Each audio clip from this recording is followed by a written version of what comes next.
তুমি যখন জন্ম নিলে মনে হয়েছিল পৃথিবীটাই হাতের মুঠোয় পেয়ে গেছি। একটু একটু করে তুমি যখন বড় হলে, হামাগুড়ি দিতে লাগলে, তখন মনে হতো আমরা যেন স্বর্গসুখে আছি। একটু একটু করে তুমি যখন বড় হলে, আধো আধো বলে তুমি মা বাবা ডাকতে শিখলে, তখন মনে হলো জীবনটাই সার্থক হয়ে গেছে।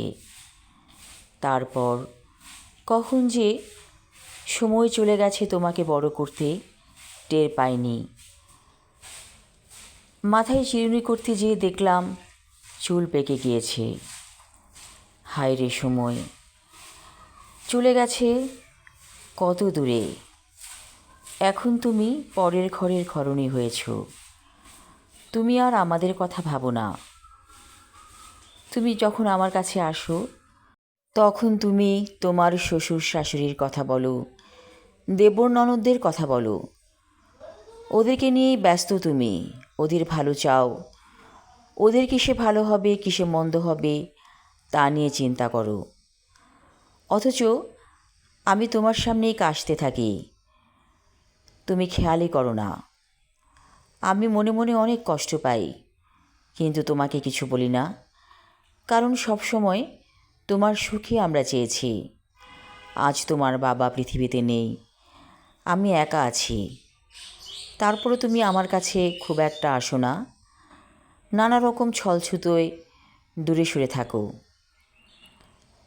যখন একদিন জানতে পারলাম তুমি আমার মৃত্যু চাও, আমি কেন বেঁচে আছি এটা তোমার কাছে ভালো লাগে না, শুনে অনেক বেশি কষ্ট পেয়েছি। আচ্ছা মা, মৃত্যু কি মানুষের হাতে? মৃত্যু তো তার হাতে। তিনি যখন চাইবেন তখন আমি চলে যাব, এর আগে তো নয়। মাঝে মাঝে একটু অসুখ হয়, যার কারণে তোমাদেরকে খুঁজি। তুমি এসেই বিরক্ত হয়ে যাও, আমাকে মুখ ঝামটা মেরে বলো, কেন আমাকে ডাকো? আমার কি কাজ নেই? আমি কি বসে বসে খাই শ্বশুর বাড়িতে? হ্যাঁ মা, আমি বুঝি তোমার কাজ আছে, কিন্তু আমিও তো তোমার মা।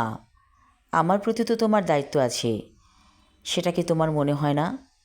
এখন তুমি আমার মৃত্যু কামনা করছো। এখন আমি তোমার জন্য যে মায়া যত্ন করে রেখেছিলাম সব ত্যাগ করলাম। আমি তোমাকে মায়া করে কি পেয়েছি? কিছু পাইনি। তুমি চলে গেছো আমার কাছ থেকে অনেক দূরে। তুমি দূরেই থাকো, আমার কাছে এসো না। যে সন্তান মায়ের মৃত্যু কামনা করে সে সন্তান আমার কাম্য নয়। তুমি ভালো থেকো, আমিও ভালো থাকব যতদিন তিনি আমাকে ভালো রাখবেন। আমি আমার লেখা কবিতা মা পড়লাম, ধন্যবাদ।